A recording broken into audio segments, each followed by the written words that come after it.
ہلا کے رکھ دینے والی بات ہے۔ خواتین و حضرات، یہ بات تو طے ہے کہ ایران اس حد تک مطمئن اس لیے بھی ہے کہ ایران کے پاس نیوکلیئر ٹیکنالوجی اپنی کمپلیشن تک پہنچ چکی ہے، اور اب ایران کے اس مستقل سفر کا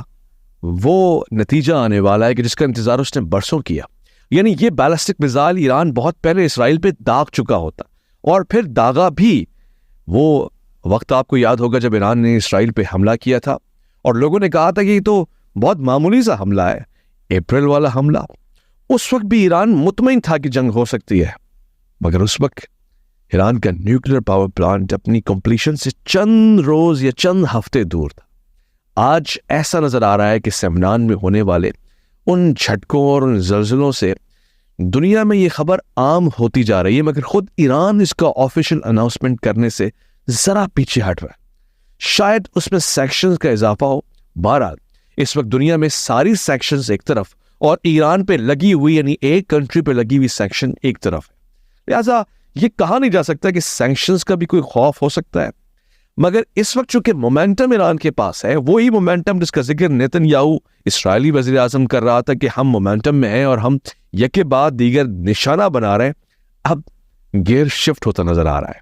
اب ایران فل مومنٹم میں ہے۔ ایران جب چاہتا ہے وار کر دیتا ہے، اور ایران ویٹ بھی کرتا ہے تو اناؤنسمنٹ کر کے۔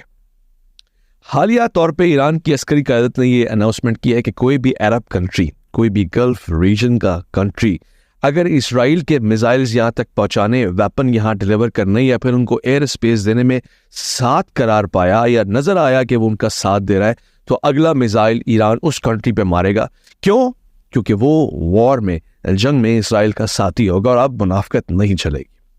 اس صورتحال کو بہت ہی سنجیدہ لیا جا رہا ہے کیونکہ اسرائیل ایسے موقعوں کی تلاش میں ہوتا ہے۔ ایران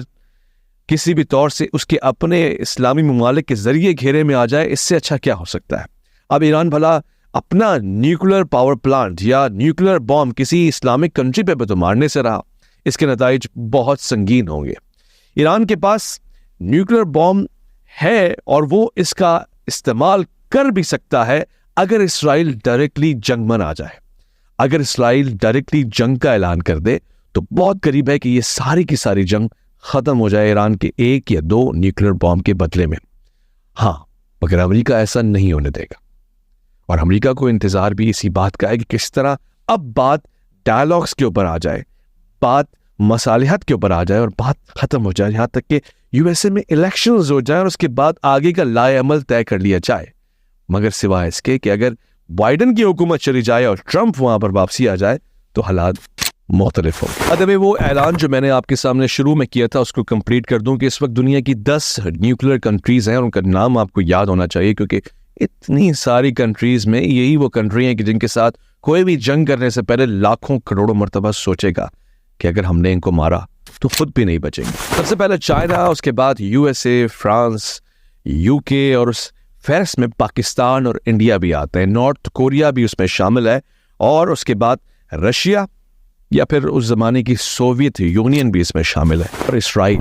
یہ 9 کنٹریز ہیں جو لیجیٹیمیٹ اپنا نیوکلیئر ڈکلیئر کر چکے ہیں، اور اب 10ویں نمبر پہ شامل کر لیجئے اسلامک ریپبلک آف ایران، جو اب سے ایک نیوکلیئر کنٹری ہوگا، اور اس کی ڈکلیریشن بہت جلد ایرانی حکومت اپنے طور سے کر لے گی کیونکہ ایران کے پاس اب کوئی آپشن نہیں ہے۔ سننے میں تو یہ بھی آیا کہ ایران نے اپنا نیوکلیئر پاور پلانٹ ان حملوں کے خدشات کے پیش نظر انڈر گراؤنڈ بنایا ہے، اور یہی نہیں بلکہ اس نے اپنی ایئر بیس بھی انڈر گراؤنڈ بنائی ہے۔ موومنٹ ایران ہی کے ایک پروونس میں محسوس کی گئی تھی کہ جب بہت عرصہ قبل یو ایس اے کی انٹیلیجنس نے اسے رپورٹ کر کے دیا کہ اس جگہ پر خاص طور سے ٹینکرز، ٹرنک اور کھدائی والے ٹرک بہت بڑی موومنٹ کر رہے ہیں۔ معلوم یہ ہوا کہ سیٹلائٹ کے اس نقشے سے کلیئر نہیں ہو سکتا، لہٰذا انٹیلیجنس اسپائز چھوڑے گئے، اور پھر ان اسپائز کی جو محدود رسائی ہوئی اس سے یہی خبر ملی کہ ایران ایک بہت بڑی ایئر بیس انڈر گراؤنڈ بنا رہا ہے، جس کا مقصد یہ کہ جس طرح ایران نے اسرائیل کے بڑے مہنگے طیارے کھلونوں کی طرح توڑ دیے ہیں،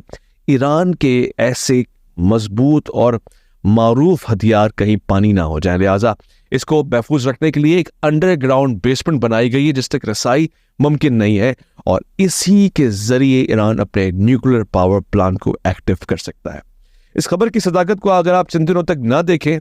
تو پھر مجھے ضرور بتائیے گا۔ ہو سکتا ہے کہ میرا تجزیہ، میرے انکشافات غلط ہوں، مگر یہ کسی طور نہیں ہو سکتا کہ جو بات میں نے آپ تک پہنچائی ہے وہ خبر کسی بھی طور سے غیر مدلل ہو اور کسی اخبار، کسی سرخی اور کسی کنٹری کی سٹیٹمنٹ نہ ہو۔ ان تمام فیکٹس کو آپ ری چیک کر سکتے ہیں۔ میں نے چونکہ یہاں پہ اپنی آنکھوں کے سامنے وہ تمام مناظر دیکھے ہیں جو روحانی بھی ہیں اور لوگوں کی جذبات بھی بڑے منظم ہیں۔ میں کسی بھی شخص کو اگر روک کے پوچھتا ہوں کہ اب آپ کی باری ہے، کہیں سے کوئی میزائل آپ کے گھر پہ آ سکتا ہے، آپ کے کاروبار، آپ کے فیلڈ ایریا میں گر سکتا ہے، تو وہ